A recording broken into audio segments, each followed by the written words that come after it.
Hello and welcome to this session from wherever you are logging in today. Good morning or good afternoon. I'm Charlotte McKellany, publisher of The Drum in Asia Pacific, and I'm really quite excited about moderating this session today. I've got me one of India's biggest YouTube stars, Bhuvan Bam, and his manager, Rohit Raj, the team behind BBK Vibes. Hey guys, good morning, how are you? Good morning. It's a good morning, I guess. Hi, Charlotte. Early How have for you you been? guys. Yeah, not too bad. I'm going to jump into the questions in just a minute, but I just want to remind anyone watching, you can send some questions in yourself. We should be able to find time at the end to answer your questions, so do send them in and we'll try and get to those. So let's start. So Bhuvan and Rohit, let's do a proper intro. Bhuvan first, how did you get to be this, huge YouTube star? What was the journey?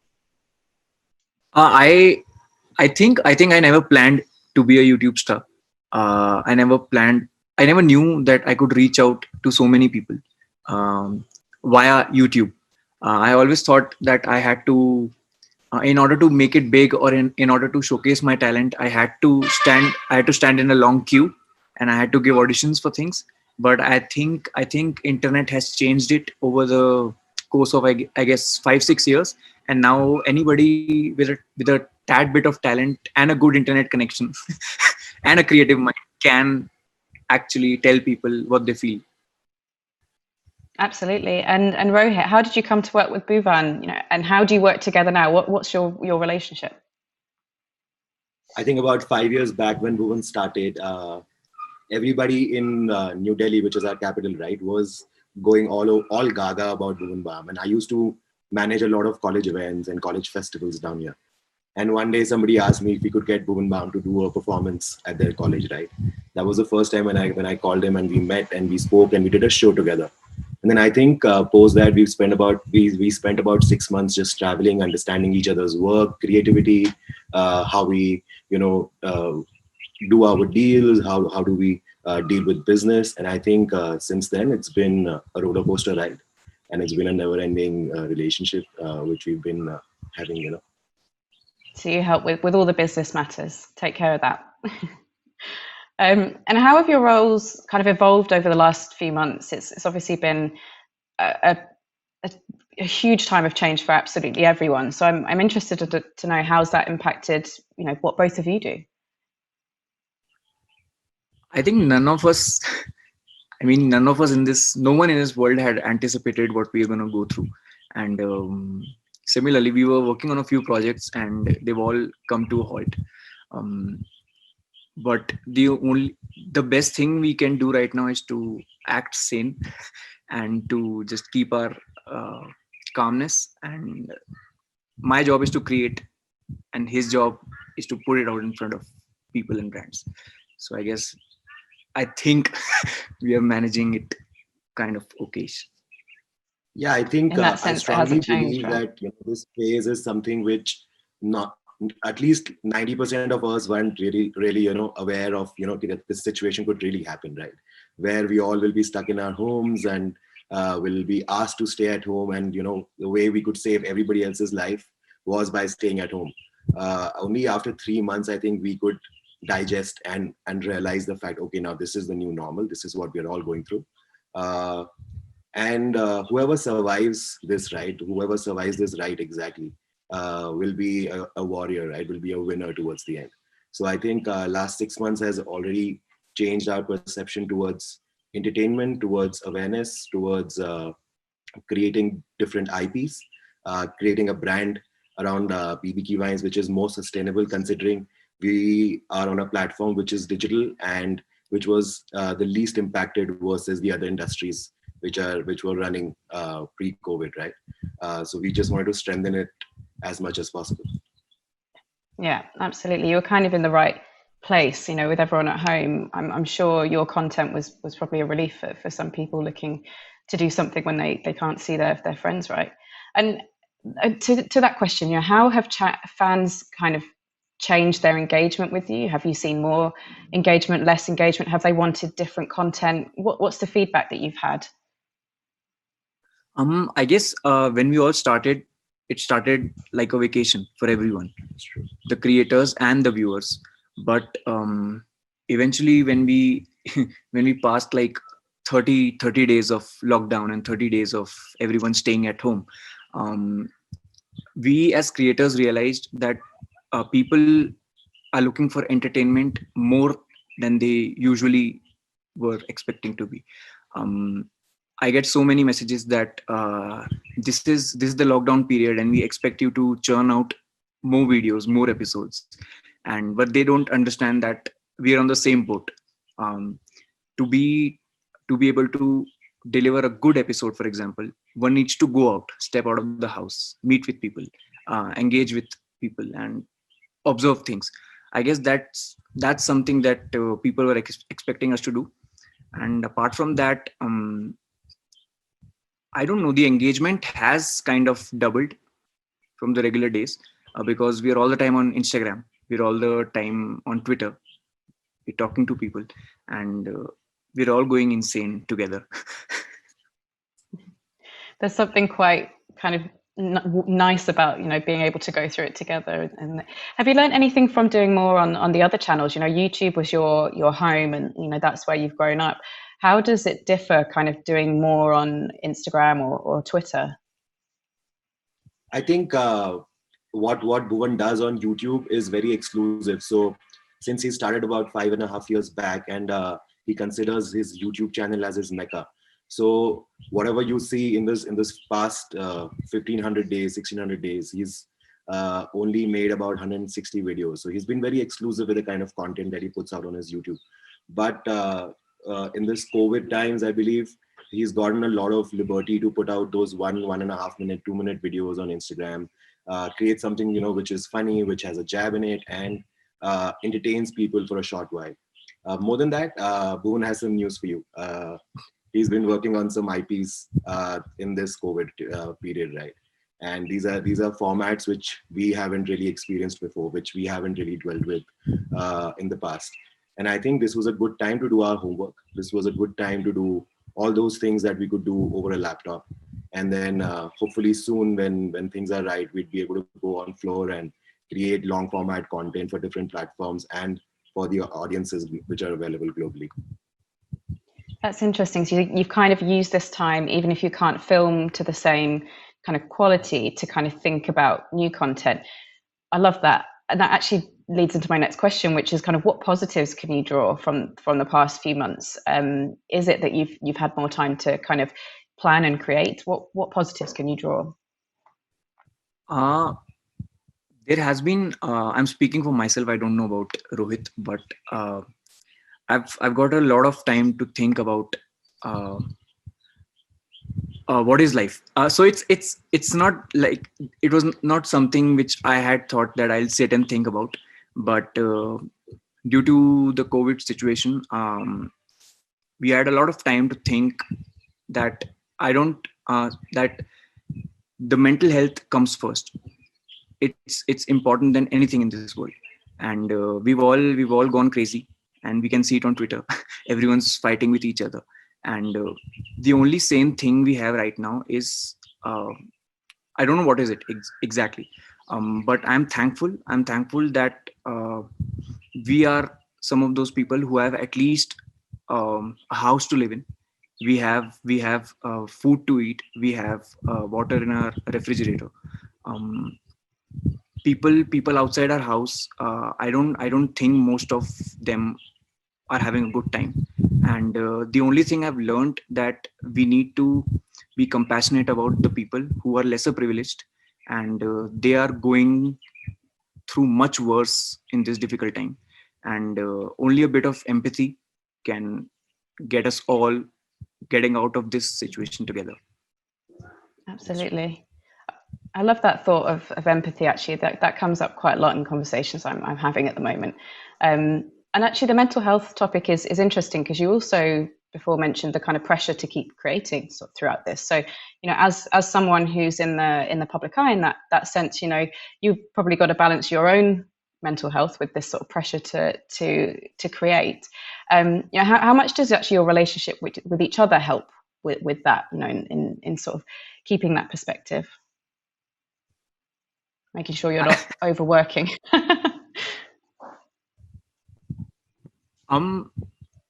Rohit is like He's like a, what do you call it? When nothing works, I turn towards Rohit, and I think uh, it's the comfort level.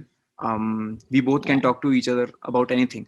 If I have a problem with something, if I have stress at work, so I can't go and talk to my mom about it openly, but I know this guy here can understand, and I know what he can understand, what he's going through.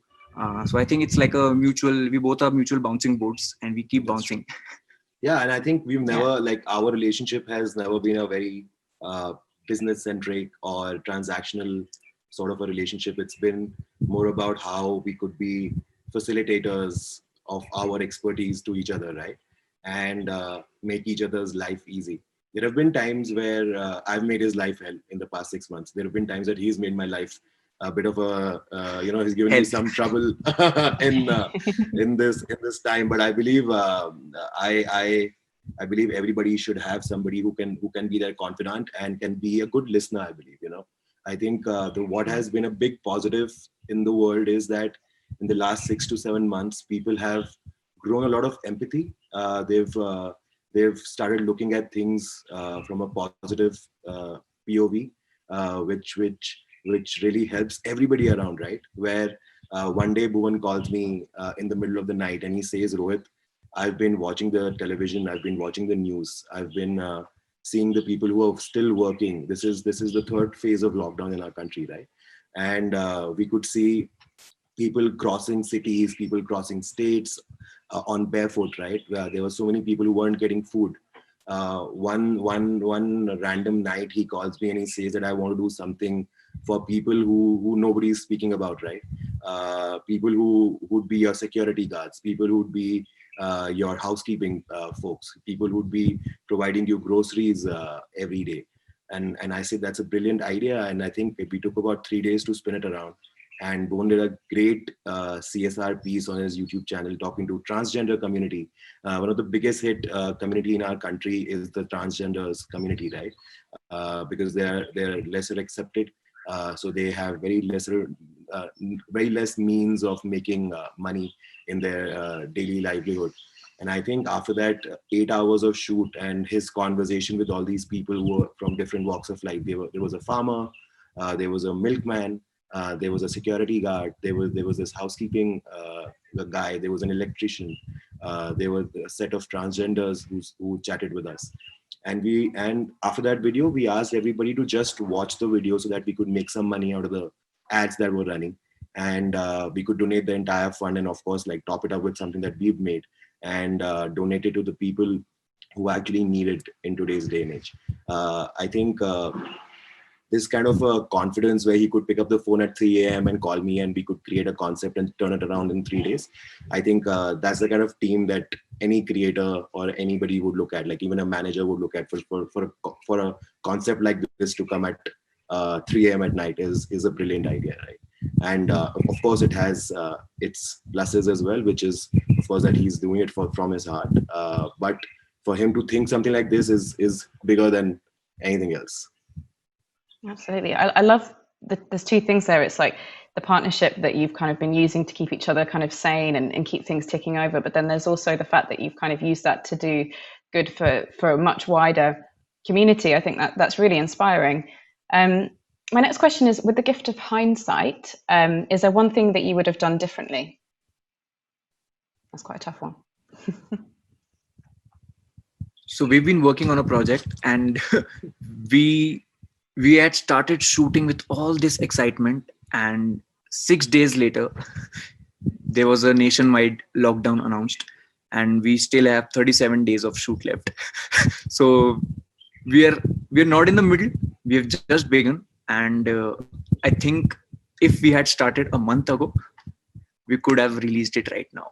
That's the only regret I have. Yeah, I think, But it's okay. It's You okay. need a time machine or happens, something like that. happens for good. Yeah, absolutely. And who are your main partners at the moment, and how have you kind of protected those relationships during this time? I think our partnerships, of course, started with the platforms like Facebook, Instagram, Google, and YouTube, and then in the course of 5 years, they've grown to having partners like Manchester City Football Club, having partners like NBA. So Bhuvan has partnered with them for the past 2 years, and he endorses NBA in India, considering sports and basketball could be a huge venue in our country, considering there's so many people in the age group of 13 to 30. Then in terms of brands, I think Bhuvan was the first digital creator to endorse Pizza Hut, which in India is considered to be one of the coolest brands, right? Then of course we work very closely with a lot of homegrown brands, considering our journey has been very homegrown, very raw, very you know from streets to screens, sort of a situation. Same way we try and partner with brands which are very homegrown, which have been ideated, designed, and made in India. And we try and help them and create our own Michael Jordan story for partners like these. So probably you might not know them today, but 2 years down the line, if we are having this chat again, you would probably be wearing an eyewear which is made in India and endorsed by Bhuvan. Okay. I love that. And I guess that's the start of a nice long-term relationship if you've supported these kind of homegrown brands, during these times as well. And actually talking of kind of homegrown brands, in your story of kind of being that kind of influencer, are you going to look to extend beyond India? What's your plans from going, further out from home? I think right now all I think about are subtitles.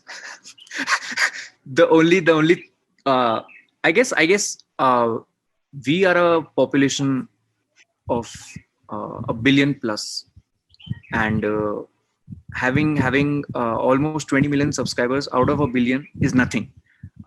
There is a much wider audience to cater to. So I think there are certainly no plans of going outside of India right now or creating content outside of India right now, but we want to do something good for our people here. Okay, so if you're not going to expand, I don't know how he looks at it. I don't know how he looks at it. Yeah. I think I personally think that with the internet, it's a global stage, right? Considering we are creating content in Hindi, so we are already dealing with at least close to 1 billion people across the globe. But of course, Bhuvan's been putting out subtitles and getting his audiences all across the world. So wherever we travel, right, the first thing that I challenge him is that how many people will come and meet you in this country. So only this year, the last trip that we made was in Davos. We were there for the World Economic Forum, right? And I believe we were the youngest folks in Davos, and we were thinking that are we the right people here? Would people know you? Is it the right place? And I think almost every Indian or every South Asian Hindi speaking person knew Bhuvan there, right? So our aim now is to get subtitles in, get different audios in, try and make our content reach out to more number of people, different countries. And I think there is never been a hurdle, at least considering this digital media, right? There will never be a hurdle to take it to multiple places.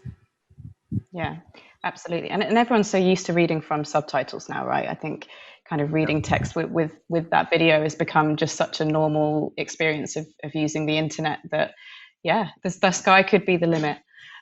What remains the largest challenges to your success, do you think? I think to stay true to your work, that always matters a lot. When more people get to know you, then naturally they expect, or you yourself expect, to expand or to buy, for example, to buy an expensive equipment to increase the quality. If you look at the videos that we have on our channel, quality wise, the video quality wise, it's not that good, because I shoot with the front camera of my Pixel phone, and it's been 4 years and we still haven't changed that. We could have bought an expensive camera and we could have started like a new production altogether, but it's just one camera, one guy without the tripod holding the camera in his hand. So in my videos you can't see both the hands. So when people meet me, they're like, oh, You got two hands. So I think that has worked in our favor. That we haven't changed our way of shooting, and we haven't changed our way of scripting. We know that there are people still out there who understand the kind of humor we like, and so we haven't changed the humor style as well, and we've just kept it true in all sense. And Rohit, what do you think? What do you think the challenges to success are from your perspective?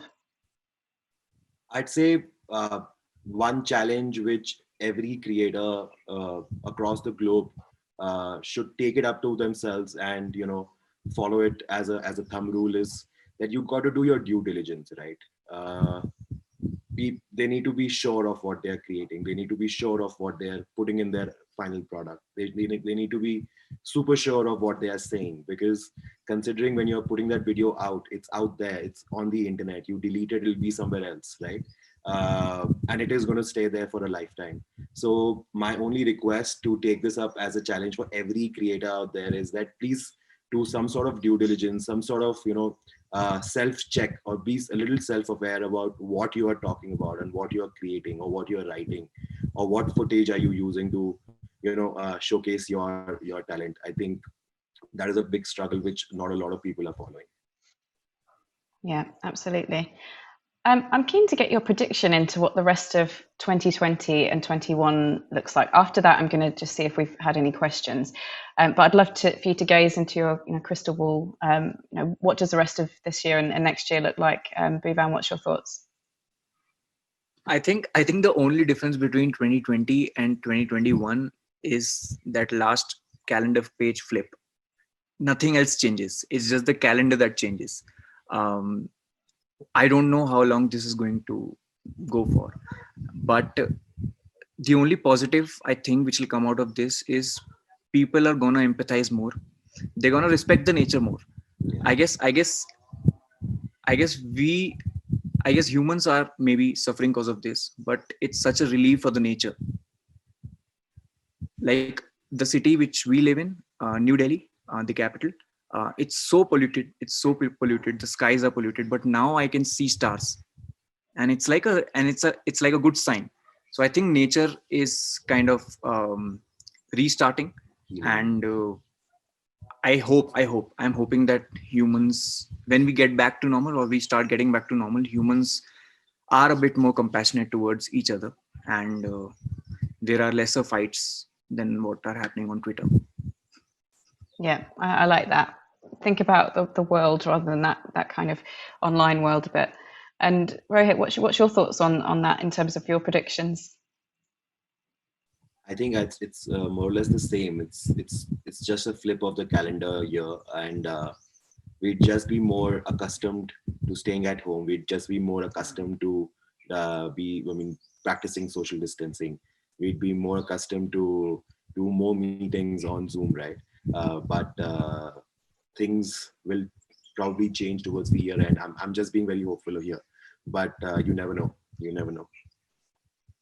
Absolutely. I've got a question from the audience.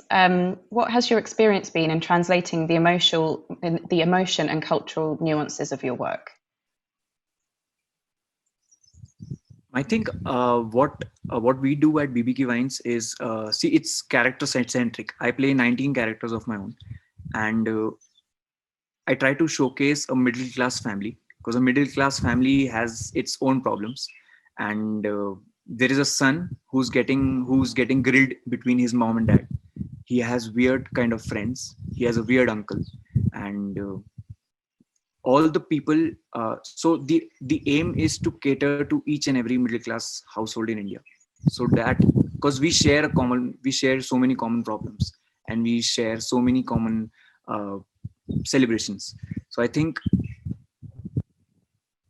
I don't know. It's very easy for us to relate to the people, because we're portraying what we are actually living, and there's no fakeness to it. It all comes natural to us. Yeah, so kind of focus on that realness, and that emotion will kind of come through. And I've got my final question. I'd love to hear both of your answers on this one. What advice would you give to your 15-year-old self? Study harder. I think I tell myself to study harder and learn a bit more about the internet. I think when I was 15, which is about 10 to 11 years back, right? Um, I think that's when the whole internet revolution had started, right? And if we would have done from if we would have practiced whatever we are doing right now from 5 years before, who knows? It could have been a bigger brand than what it is right now. Absolutely. And Bhuvan, I'll what's your just go thoughts? back in time and I'll tell my younger self, sleep as much as you can. Make sure you're sleeping as much as you can, because 10 years down the line, you'll be finding it hard to get some sleep. Um, there'll be so much stress. There'll be so much pressure on your head. It's just that, just sleep. Yeah, I love that. I can completely relate to that one as well. I totally did not respect my sleep as a younger person, and I miss it greatly. So, on that note, thank you so much to both of you for joining us and sharing all your thoughts. I think it's been a truly inspiring chat. And thank you to everyone for logging in. Thank you so much. It was fun. Thanks a lot. Thanks, Charlotte, for hosting us. Thanks a lot to Jasper, Sheila, Sammy, Emma, everybody who's sitting back there. We are sending our kisses and hugs from India. I think you guys are doing a great job doing this online this year, and we can't wait to be in Singapore next year, hopefully. Fingers crossed.